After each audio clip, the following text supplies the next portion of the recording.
Go inside the Crimson Tide with your hosts Rodney Orr and Gary Harris, keeping you informed on everything Alabama. Tider Insider TV, brought to you by Visit Tuscaloosa. We go way back. A great friend of mine, and think the world of him as a football coach, obviously as a person too. And so I know he's working through his process, just kind of after what last season brought. And so kind of seeing what he does there and here for him whenever he needs me. And good evening, everybody, and welcome in to the latest edition of Tider Insider TV, presented by Visit Tuscaloosa, alongside Rodney Orr from TiderInsider.com. I'm WVUA 23 Sports Director Gary Harris. Now, Alabama wasn't looking to make a change at offensive coordinator following this past season. That's why Nick Sheridan is still on the staff. But Kalen DeBoer saw an opportunity to bring in his longtime personal friend and coaching colleague, and so he took it. Alabama has hired Ryan Grubb as the offensive coordinator for this coming season. He'll become the fourth different offensive coordinator for the Crimson Tide in as many seasons. Grubb served as Kalen DeBoer's OC at Fresno State, at Washington. They've been together going all the way back to Sioux Falls.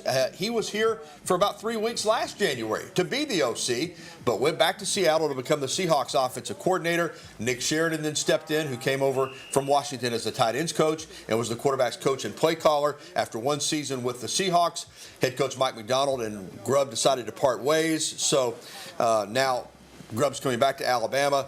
Yay, Alabama. Aaron Suttles and the Crimson Tide Collective were the first to report this news this week. And Rodney, let me bring you in here to get your analysis of this. We obviously knew this was a possibility, but at the same time, there were no guarantees. But I guess the timing was right.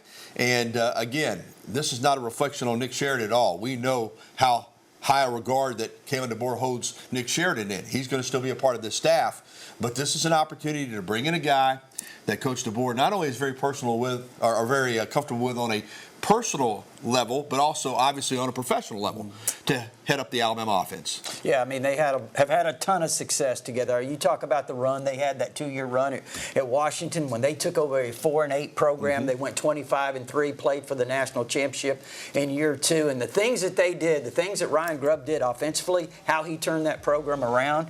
When they got there the year before, Washington averaged 21 points a game, Gary. They improved that by 18 points, up to 39 points in their first season there. They increased the total yardage offensively from 323 to 515. You're talking about 192 yards of offense improvement. So they did a tremendous job there. When you look at 2023, the great year that they had when they went 14-1, played for the national championship.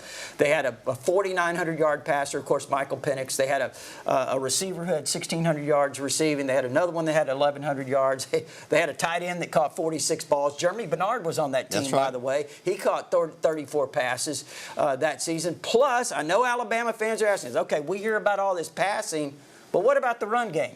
Well, they had a 1,250-yard rusher that had like 15 touchdowns. So Dylan Johnson had a fantastic year. The year before, they had a 900-yard rusher and a 400-yard rusher, which is a tandem. Is basically the same. So, yeah, it's a passing offense in terms of when you look at the way it was operated and executed at Washington, but they also run the football. Yeah, in fact, after the 2022 season, when Sports Illustrated named Ryan Grubb the #1 play caller in college football, that's when Nick Saban tried to hire Ryan Grubb away from the University of Washington. He did not come over, and that led to the hiring of Tommy Rees. So Grubb turned down Nick Saban, accepted the job under Kalen DeBoer, went back to Seattle to coach with the Seahawks. So I guess, Rodney, the third time really is the charm. Well, we hope so, certainly. And you know, you look at it with him coming in, and you said it, Gary. Look, I think Nick Sheridan, in the situation that he was given, did a really good job. I mean, you know, there were some difficulties there. It really wasn't the style of offense I think that have been running, and it's always difficult in the transition the first year. And as you mentioned, Grubb comes in. He stays for a few weeks. He goes to Seattle, and then all of a sudden you're the offensive coordinator. So a lot of things happen, but when you have an opportunity, as you mentioned, to upgrade your staff with a coach the quality of Ryan Grubb, you do it. Yeah,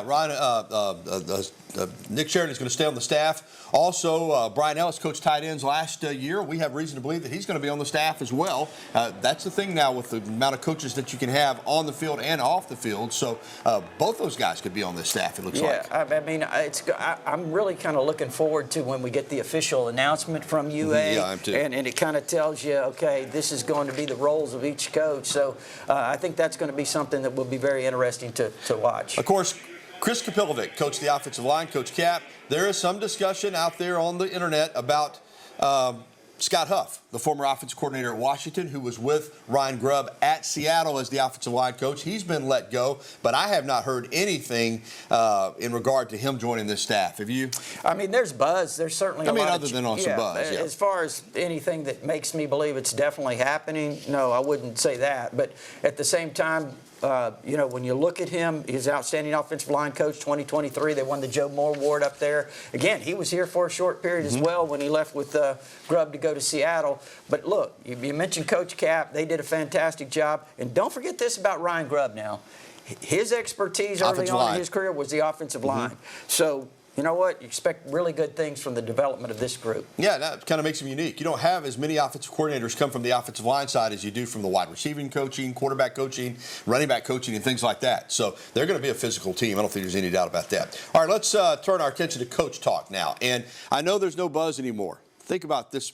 10 years ago, people have been going nuts. The second National Signing Day, it used to be the only one, is set for tomorrow. That's right. Tomorrow is National Signing Day Part 2. Alabama, we don't think, is going to have any new signees. Last week, Coach Kalen DeBoer talked about the current roster and the fact that the 2025 signing class is pretty much already done, and also about the possibility of still adding some talent through the portal.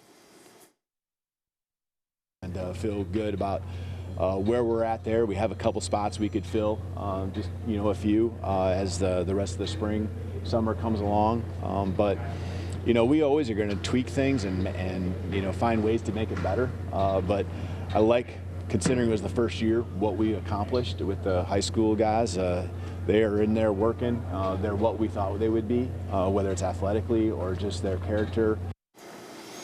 So, Rod, as I said earlier, doesn't look like there's going to be much happening for Alabama tomorrow in this second signing period. No, I don't think so. Again, you're sitting at 21 now. Gary, they're going to have some opportunities, I think, when you look at the portal in the spring, when that opens, maybe to fill some spots. From here on out, I think it's portal. Yeah, the focus right now for Alabama is on the 2026 class, and the Crimson Tide had a huge junior day over the weekend. Rodney, some of the top prospects from around the country were in here. How did that go? You know what? Look, here's the thing. I know a lot of these guys are saying a lot of really good things. It's early. We've still got 10 months at least before the early signing period next December. It's a long way to go. These guys are going to make a lot of visits. But here's the thing that I thought was really impressive, Gary. You mentioned it. They had several of the top players in the country and also the state. I know a lot of people are asking about that. Yeah, they did have a really successful junior day in regard to getting those guys on campus. I think you're laying the foundation now. When you move into spring, guys coming back for visits, coming back in the summer for official visits in June. It's a really big month. So I think just the fact that they got so many top targets in for this junior day made it a success. And you know what? I think, once again, we're going to see Alabama recruit one of the top 2, 3, 4 classes in the country. Yeah, let me run some names past you, Rodney, that were here. Brandon Arrington, Tristan Keys, you had Anthony St. Jones. I mean, it goes on and on. Zion Gibson, outstanding player. Many of the top players, like you said, not just from around the country, but in the state as well. Yeah, again, I think you mentioned Brandon Arrington, kid from California. Gary's a 10'3", 10'2", sprinter. This guy that can play both sides of the ball, probably going to be a cornerback, again, out of the state of California. You mentioned Tank Jones, who's the #1 player in the state, an edge, defensive end, outside backer type. Probably what they would call a wolf in this defense. And a guy, it's going to really be a battle between Alabama and Auburn and others for him. But, again, you mentioned Zion Gibson, too. The in-state recruiting, you're starting to see more and more of the top players show up in Tuscaloosa. Yeah, talking about Tank Jones, there's a lot of emphasis these days, obviously, on skill position players with the way the offenses are structured, but you still got to be able to win up front, right, Rod? That definitely. And you look at what Alabama did on the offensive line in this last class. They had 5, and again, Ty Haywood ended up, he's going somewhere else. But, the 4 that they got are really, really good. They've had some success on the defensive line. You're right, Gary. I think this class, they're in on several offensive linemen. Again, you see them offering more and more defensive linemen. So you're right. I think it starts up front. All right, good update. And still to come on Tider Insider Television, Alabama basketball put a beat down on the Georgia Bulldogs twice this past weekend. More from the men and the women's big wins inside Coleman Coliseum coming up after this timeout. Alabama basketball is rolling, both men and women. And a little bit later on in the show, we'll be welcoming your phone calls, emails, and tweets. As always, that phone number, 205-348-WVUA. That's 348-9882. Or you can email us at the address on your screen. This is Tider Insider TV. It's the only show that takes you inside the Crimson Tide, and we'll return right after this timeout.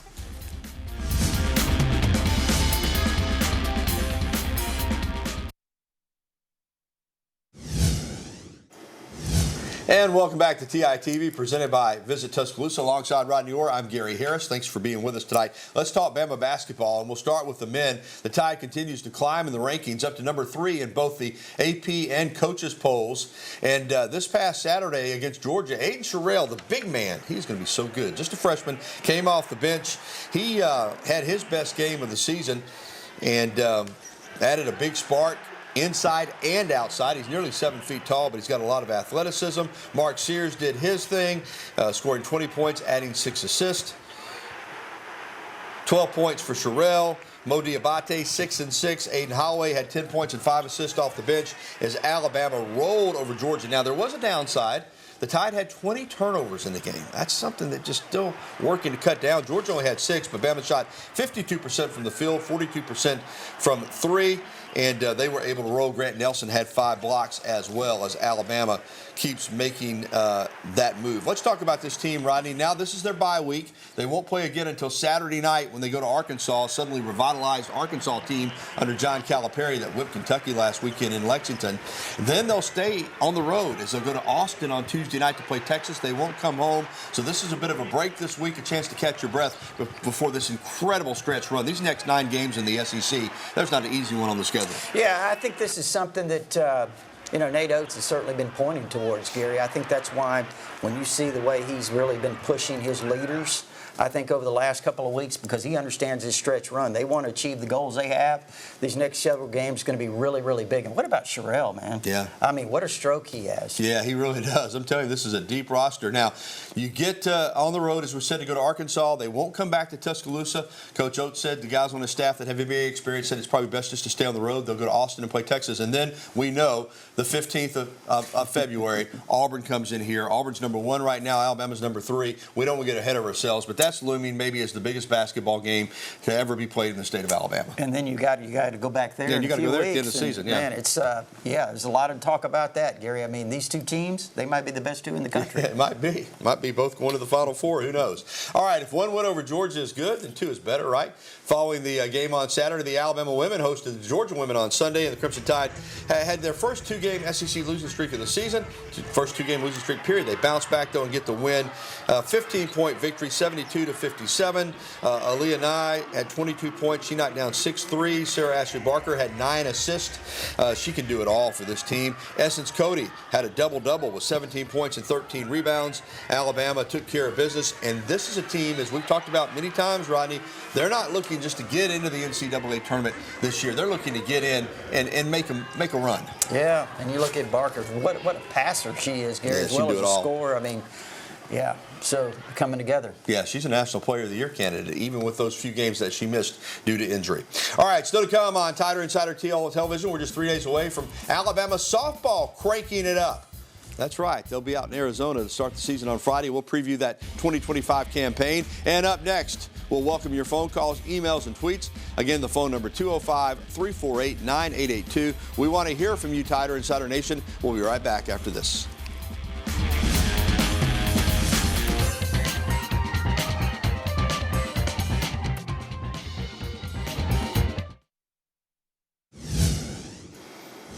I had Patrick Murphy on my radio show this morning. We were just like, wow, it's already softball season. Alabama will open the season this weekend at the Candrea Classic out in Tucson, Arizona on Friday, Saturday, and Sunday. The Crimson Tide will face Washington, Michigan State, Arizona, and Western Michigan over the weekend. Real good field. Last season, Alabama didn't have its best season, 10-14 in SEC play, but they made a run all the way to the Women's College World Series. So up and down, but it certainly finished great. They finished number 5 in the country and looking, of course, to get back to that World Series again, even though they're picked 10th, Rodney, in the SEC. I talked to Coach Murphy this morning. I said, will you use that? He said, oh, yeah. We'll use that. That's for sure. All right, welcome back into TITV. It's time to take some phone calls. And Little Kenny in Havana is going to lead us off tonight. Hey, Little Kenny. Hey, guys. Thank you so much for taking my phone call. Sure. I look forward to seeing the program every week. It's one of the highlights. Thank you. Let's get down to thank you. Let's get down to the question. After DeBoer's been there now a while, what do you guys, or how would you rate his ability and his team or the folks around him? How would you rate his ability to keep and recruit top-notch players? All right, Little Kenny, thanks for the phone call. And I'll let Rodney add the analysis, but I'll just say right off the bat, I think it's excellent. I think he's got an excellent track record, not just so far here at Alabama, but everywhere he's been, of recruiting talent, developing that talent, keeping that talent on board. I think, so far so good in that area. Well, I think when you look at what happened last year when he got here, I mean, it was a really difficult situation. That transition that he had, did a tremendous job holding that recruiting class together, holding the roster together. Yeah, they lost some players, but a lot of that was going to happen anyway. I think you were going to have a lot of that attrition. He's used the portal extremely well. Now they've bounced back, and they've had a top 3 recruiting class. And for the 2025 class, they're off to a really good start in terms of drawing a lot of attention in this 26 class. And you know what, Gary? I think when you look at the players that came back this year, that are going to be coming back for this next team, for the 2025 team, I think they did a fantastic job. Right now, again, I think the only thing people want to see is you had a 9-4 season. Obviously, you want to improve on that. Other than that, I think Kalen DeBoer, they've done a fantastic job. Yeah, I'm with you. I think the record is probably the only downside of what they've done so far since they've been here. All right, let's get to our email question of the day, brought to you as always by KDM Service Corporation, serving your family like our family. Who governs the transfer portal, and are there any guidelines other than when it opens and closes? That's from Nails in Tuscaloosa. It's a great question, Ronnie. Who does govern it? I'm not sure anybody knows. I don't know if there are any rules anymore. Technically the NCAA is over the portal, but right now they have 2 portal periods. Yeah. I mean, obviously they have one that we just finished up in, what was it, January, Gary? And when they opened that up, and again, for some teams, it opened after the playoffs. So you had it in December. But now you're going to have one coming up in the spring. That's only like for 9 or 10 days. So, we'll see if there's any adjustments to that. But right now, they still have two periods. Yeah, it does seem kind of like a free-for-all, to be honest with you. Still to come on Tider Insider Television, the Crimson Tide takes it out on the PGA Tour every week. We'll have some of the highlights of Justin Thomas's performance at the AT&T Pebble Beach Pro-Am. And also, we'll get to more phone calls, emails, and tweets. Again, I know we got a caller on the line. We'll get to you folks next here. 205-348-9882 is that number. We'll be right back.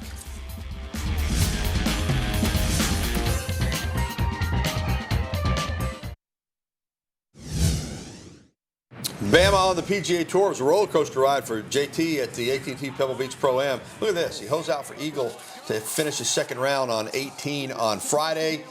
He also holed out from the fairway for an eagle on Saturday. He had 3 eagles total, in fact, but still just an average performance for the tournament. He finished at 7 under par, tied for 48th. But those type shots right there, believe me, that was a bunker shot from that lie, for that pin. You weren't supposed to make it, but he did. All right, welcome back into the Tider Insider TV program with Rodney Orr. I'm Gary Harris. Let's get back to phone calls. Jeff over in Hoover is next up. Hey, Jeff. Gary and Rodney, I was just wanting to know real quick if there were any commitments or any prospects for the basketball coming up for this next period. Yeah, Jeff. First of all, let me mention the 3 signees, Davion Hannah, Lennon Jemison, and Amari Allen, highly rated recruiting class. You got Hannah out of Milwaukee, you've got Jemison out of Connecticut, and you've got Allen out of Green Bay, Wisconsin. 2 a guard, a power forward, and a small forward. So a lot of athleticism there, Rodney. A player that Alabama's involved with that's highly recruited out of Southern California, San Bernardino, is Braden Burr. He's a 6'4" guard. He's a 5-star, and there are others as well. But with 3 highly touted signees already, and the fact that I think you're going to have some guys come back, like Reitzel and maybe Millette, they're going to be, I think, very, very careful in how many players they sign. Probably won't sign over one or two more at the max. Remember last year they almost had a total remake. So, yeah, I mean, one thing about Nate Oates, you do not have to worry about the portal or recruiting. They do a fantastic job in terms of bringing in talent. All right, let's get to an email question, and this is from Hunter and Coleman, who will be Alabama's punter this season. Well, they're losing a good one in Burnup, Rodney, so I'm going to let you handle the punting question. Again, Gary, I think when you have walk-ons, those guys certainly compete. What's the kid's name from here at Northridge? Anderson Green. Anderson Green, yeah. I think he's a guy that, perhaps. Then also they signed a top-notch kicker, Alex Asperhoff? I'm going to have to let you take it. Asperhoff. I'm going to have to leave the kickers to you. Yeah, but he's from out of Fresno, California. He's an outstanding prospect again. He had offers from all over the country, Florida, Oklahoma, chose Alabama. I think when you look at him, he's kind of like Burnup, really tall. So a guy that was really good last year, averaged 44 yards per punt. I think it is Asperhoff, actually. Asperhoff. All right, one more email. What happened to Houston Millett? It's from Brad in Tuscaloosa. We already touched on the fact he's had knee injuries. He was going to redshirt, then they pulled the redshirt off. It looks like he's going to redshirt. So there's a good chance that he'll come back next year, as will Latrell Wrightsell, according to Nate Oates. So that's one reason they're going to be very cautious about how many players they sign going forward. But Millett's a guy, they like him a lot, Rodney. Tough, veteran guy, just with that knee, just willing to sit it out and come back next year. Yeah, let's hope next year he's ready. All right. Thanks for the phone calls and the emails. Still to come on TITV. University of West Alabama hires a well-known former Crimson Tide staffer. I think everybody probably knows the news by now, but we'll discuss it coming up on the program. This is Tider Insider TV, and we're going to come right back on a beautiful evening here in Titletown after this.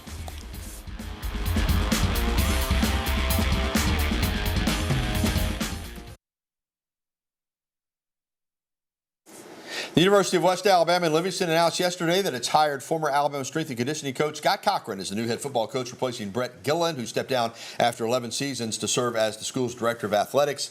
Cochran has battled addiction issues, but now is a spokesman for overcoming substance abuse and has a lot to offer. Never been a head coach at any level, Rodney, but he'll be introduced 10 a.m. at a press conference on Friday down there in Livingston. We're looking forward to covering that and having an update for you Friday night at 5. Just 10 seconds on Scott Cochran. Man, I mean, look, he's a legend. Yeah. He's still a legend. I still go, everywhere I go, people ask me, what about Scott Cochran, and will he ever come back? Hey, I'm glad he got this job. I am too. All right, that's going to do it for this edition of Tider Insider TV, presented by Visit Tuscaloosa. Replay tonight at 10:30, or you can catch it anytime at WVUA23.com. For Rodney Orr, I'm Gary Harris. Good night, everybody.